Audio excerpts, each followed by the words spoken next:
what exactly happened? I wanted to ask you about it before, but I'm like, let's save it for the podcast. Save it for the podcast. Yeah. What happened? Do you mean specifically with the weather event this year? With you, yeah. With you specifically at Burning Man this year. Okay, so a little bit of background context is this was the 6th time I've been to Burning Man. Oh, right. Okay, yeah. Very much joined the cult the first year that I went in 2012. Yep. Going back that far, I went there looking for a party. I was very much a party boy then. Yes. And by about day 3, something occurred, which is a lot of people refer to, or burners refer to as burning out. Right. I just went too hard for too long, exhausted, and hit the end of my tether. And suddenly I was so far away from my mother, and really got myself down to 0. And it was the community of Burning Man, the burners, so to speak, they even have a name, right? That pulled me out of my former self and into like a much more confident and emotionally vulnerable and available and spiritual individual. Okay. And I would thank the Burning Man community and the cult model that it is. And we'll call it a cult, and they're most burners are pretty open about the fact that it is very cult-like, if not a cult. Mm-hmm.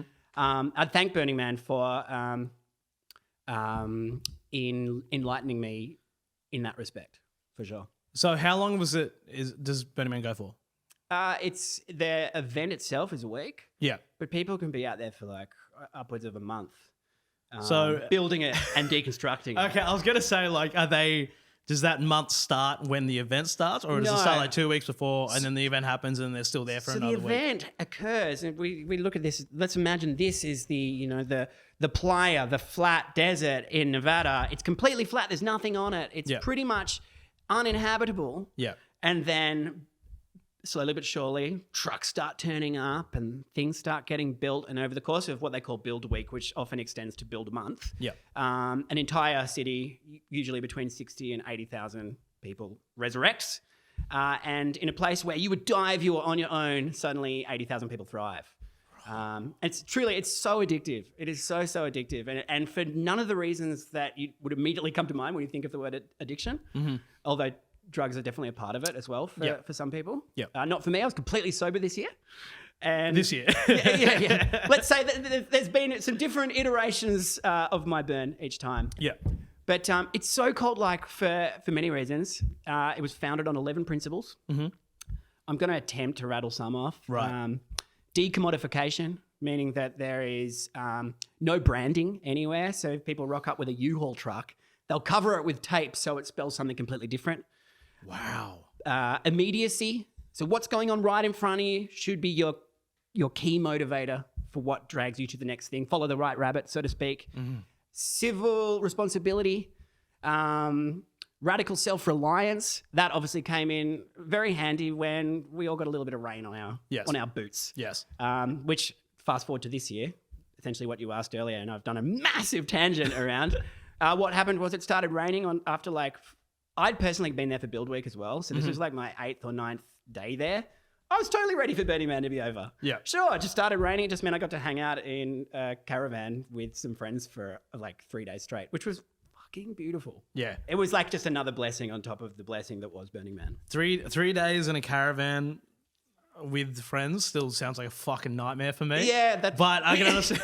Yeah. And I mean, do you know what? And I do go through like extreme claustrophobia and introversion as well. But we were all in quite a heightened state as well, where we were kind of bearing witness to what was happening around us. So that 3 days just flew past. Yeah. Okay. Yeah. So you got rain on day 3 and then you all had to evacuate? Well, we couldn't evacuate because... but you were supposed to? Well, no, no, we were actually supposed to stay where we were. If anyone was caught attempting to evacuate, they would have been in trouble because the rain wets the playa, which is what Spanish for beach. It's what they ironically call the desert out there. And whenever cars try to move in there, it tears it up. Okay. So they're like, okay, everyone, it's a shelter in place was the vibe. Right. So we stuck it out. And I remember the pathetic feeling of going, oh, we're finally going to be out of here. I had a flight from San Francisco back here in a day. Mm. And it's so dry out there that things dry up really quickly. But then I just remember that pathetic feeling of like, oh, fuck, it's going to rain again. And then it was storming again and we're back in the trailer and It was an experience, man. Yeah. Yeah, and something I look for in each burn is A, an experience, but B, I'd love for it to be different. Yeah. I want a unique experience. Yeah. Yeah. Otherwise, you're just going to the same thing. You're doing the same thing. Doing the same thing. Okay. So after the rain cleared, after the third day, you just went home. I just went home. Yeah. And then just bonded with my new brothers and sisters about that insane week that we had together. Yeah. I assume like that. Sometimes when you go through shit like that, your bond is way stronger than like if you had just been there for Burning Man. Totally. And had a good time. And totally. Whatever. Like I've worked in hospital. Have you ever worked in hospitality? Oh yeah. Dude, Yeah. that bond. Yeah. The us versus the who's behind the bar and then versus the customers. Yeah. That's like you're going into battle. You know, like my hospo friends. Yeah. Because I worked in hospitality about like 10 years ago. My hospo friends are still such close people in my life because we've all like been through something together, you know? I don't respect people unless they've worked in hospital for at least like one shift. I'm just wondering how many of your audience you just alienated, but I don't care. Stop listening. I say this freely to everybody there. I love it. Like I respect you, but you know. Yeah, no, I feel you. You don't have any character. Yeah, it definitely builds character. It definitely builds and if it's not hospo, you got to have at least worked in retail. Totally. Yeah, at least one of those hospo retail. Just been on the other side of the counter of something that you encounter every day. Be a bottom feeder for a little while. Yeah, see go what through that a struggle. tastes like. Yeah. Can I quickly? And I know because before we move on from Burning Man, I just wanted to also add the other most cult, the other two very cult-like things about it. One, it was a central founder. Just to go back to your definition earlier, which was it was one person, right? Yes. This is Larry Harvey, rest in peace, died 2 years ago. Right. He started this when he went through a divorce in the late 80s, and he built an effigy of a man and set it on fire on a beach in San Francisco and invited his mates down, and then did the same thing the next year, then they moved it to the desert, and it kept on getting bigger and bigger and more elaborate, and now it's this thing. Man. So there's one. Then the other thing is obviously in the name itself, which is we burn a fucking effigy. Yeah. Like we spend this entire week looking at this thing, this man, this enormous structure in the middle of the event, and it changes every single year.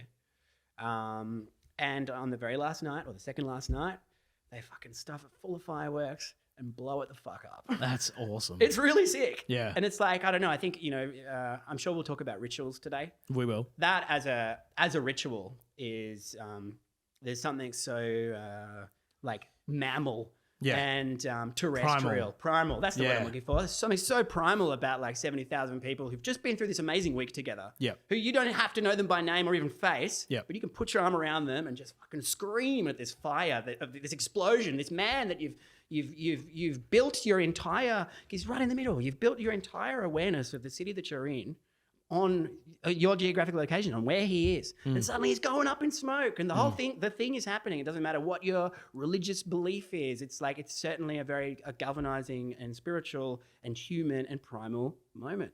God. And so like Burning Man obviously has this reputation, like it got, co-opted by like tech bros and stuff. But I assume, and like, this is speaking obviously as somebody that hasn't been, probably wouldn't mind going. Yeah. I can see there's fire in your eyes. There is fire in my eyes, but that's a whole other thing. There's an ointment for that, man. But it's not the highest thing on my list, but it's something that I would consider that I'd gladly go if I was there. Yeah. But how does it like? And I assume that when you're there and experiencing it, none of that comes into play. You're just there, living in the moment.